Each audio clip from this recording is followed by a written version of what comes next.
പശ്ചിമേഷ്യയുടെ സമാധാനം കെടുത്തി വീണ്ടും അമേരിക്കൻ ആക്രമണം. ഇറാന്റെ തുറമുഖങ്ങളായ ഖേഷയിലും ബന്ദർ അബ്ബാസിലുമാണ് US ആക്രമണമുണ്ടായത്. ഇറാന്റെ സൈനിക കേന്ദ്രങ്ങളെയും ഇന്ധന കപ്പലുകളെയുമാണ് US ആക്രമിച്ചത്. തിരിച്ചടിയെന്ന് ഇറാൻ സൈന്യവും വ്യക്തമാക്കി. ഒരു മാസം നീണ്ട വെടിനിർത്തലാണ് ഇതോടെ അപ്രസക്തമായത്. തങ്ങളുടെ ഒരു എണ്ണക്കപ്പലിനെയും മറ്റൊരു കപ്പലിനെയും അമേരിക്ക ലക്ഷ്യം വെച്ചതായും ഖോഷും ദ്വീപിന് സമീപം വ്യോമാക്രമണം നടത്തിയതായും ഇറാൻ സൈന്യം ആരോപിച്ചു. ഇതിനു മറുപടി US പടക്കപ്പലുകൾക്ക് നേരെ ആക്രമണം നടത്തിയെന്നും ഇറാൻ അവകാശപ്പെട്ടു. ഇറാനുമായുള്ള യുദ്ധം അവസാനിപ്പിച്ചുവെന്ന് US ഔദ്യോഗികമായി പ്രഖ്യാപിച്ചതിന് പിന്നാലെയാണ് പുതിയ ആക്രമണം. എന്നാൽ ഹോർമുസിലെ തങ്ങളുടെ കപ്പലുകൾക്ക് നേരെ ഇറാൻ നടത്തിയ ആക്രമണത്തെ പ്രതിരോധിക്കുകയാണ് ചെയ്തതെന്നാണ് US സെൻകോമിന്റെ വാദം. അമേരിക്കയ്ക്ക് നേരെയുണ്ടായിരുന്ന ഏതൊരു ആക്രമണത്തെയും ചെറുക്കുകയാണെന്നും പ്രകോപനമില്ലാതെയാണ് ഇറാൻ ആക്രമിച്ചതെന്നും സമൂഹ മാധ്യമത്തിൽ പങ്കുവച്ച വിശദീകരണത്തിൽ അമേരിക്കൻ സൈന്യം അവകാശപ്പെട്ടു.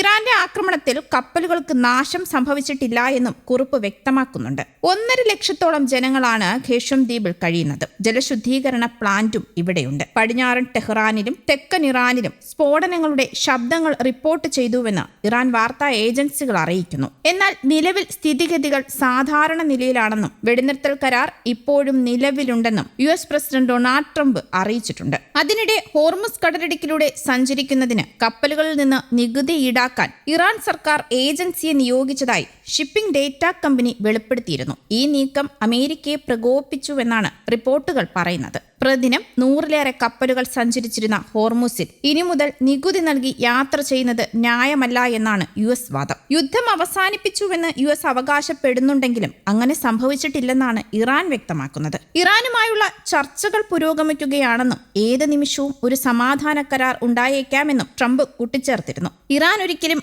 ആണവായുധം നിർമ്മിക്കരുത് എന്ന US ആവശ്യം അവർ അംഗീകരിച്ചതായും ട്രംപ് അവകാശപ്പെട്ടു. നിലവിൽ US മുന്നോട്ട് വെച്ച 14-ഇന ധാരണാപത്രം ഇറാൻ പരിശോധിച്ച് വരികയാണെന്നാണ് വിവരം. ആണവ സമ്പുഷ്ടീകരണ പ്രവർത്തനങ്ങൾ ഇറാൻ നിർത്തിവെക്കുകയാണെങ്കിൽ ഉപരോധങ്ങളിൽ ഇളവ് നൽകാനും മരവിപ്പിച്ച ശതകോടിക്കണക്കിന് ഡോളറിന്റെ ഇറാനിയൻ ഫണ്ടുകൾ വിട്ടുകൊടുക്കാനും അമേരിക്ക തയ്യാറായേക്കും. അതിനിടെ ഇറാൻ വിദേശകാര്യമന്ത്രി അബ്ബാസ് അരാഗ്ചി പാക് വിദേശകാര്യമന്ത്രിയുമായി ഈ വിഷയത്തിൽ ചർച്ച നടത്തി. പ്രശ്നം ഉടൻ പരിഹരിക്കപ്പെടുമെന്ന് പാകിസ്ഥാനും പ്രത്യാശ പ്രകടിപ്പിച്ചിട്ടുണ്ട്.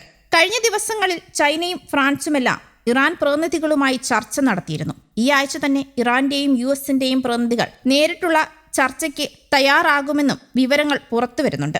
ആണവ പദ്ധതിയും ഹോർമുസ് കടലിടുക്കിന്റെ പരമാധികാരവും സംബന്ധിച്ച് വ്യക്തമായ അതിർവരമ്പ് ഇറാൻ പ്രഖ്യാപിച്ചു കഴിഞ്ഞു. ഇറാന്റെ ആണവ സമ്പുഷ്ടീകരണ പദ്ധതി ചർച്ചാ വിഷയമേ അല്ല എന്നാണ് ടെഹ്റാൻ വ്യക്തമാക്കുന്നത്. നിലവിൽ തങ്ങളുടെ പക്കലുള്ള ഉന്നത നിലവാരത്തിലുള്ള യുറേനിയം ശേഖരം രാജ്യത്തിന് പുറത്തേക്ക് കൈമാറില്ല എന്ന നിലപാടിൽ ഇറാൻ ഉറച്ചു നിൽക്കുകയാണ്. തുടക്കം മുതലേ സമാധാന ചർച്ചകളിലെ ഏറ്റവും വലിയ തർക്ക വിഷയമായിരുന്നു ഇത്. അതേസമയം വെടിനിർത്തൽ നീട്ടലല്ല, ഒരു മാസത്തിനകം യുദ്ധം തീർക്കുകയാണ് ലക്ഷ്യമെന്ന് US-ന് സമർപ്പിച്ച പുതിയ നിർദ്ദേശങ്ങളിൽ ഇറാൻ പറഞ്ഞിരുന്നു. യുദ്ധം അവസാനിപ്പിക്കാനായി US മുന്നോട്ട് വെച്ച 9-ഇന പ്രശ്ന പരിഹാര നിർദ്ദേശങ്ങൾക്കും മറുപടിയായി പാകിസ്ഥാൻ വഴി സമർപ്പിച്ച 14-ഇന നിർദ്ദേശങ്ങളിലാണ് ഇക്കാര്യമുള്ളതെന്ന് ഇറാൻ മാധ്യമങ്ങൾ റിപ്പോർട്ട് ചെയ്തിട്ടുണ്ട്. 2 മാസത്തെ വെടിനിർത്തലാണ് പ്രധാനമായും അമേരിക്ക മുന്നോട്ട് വെച്ചിരിക്കുന്നത്.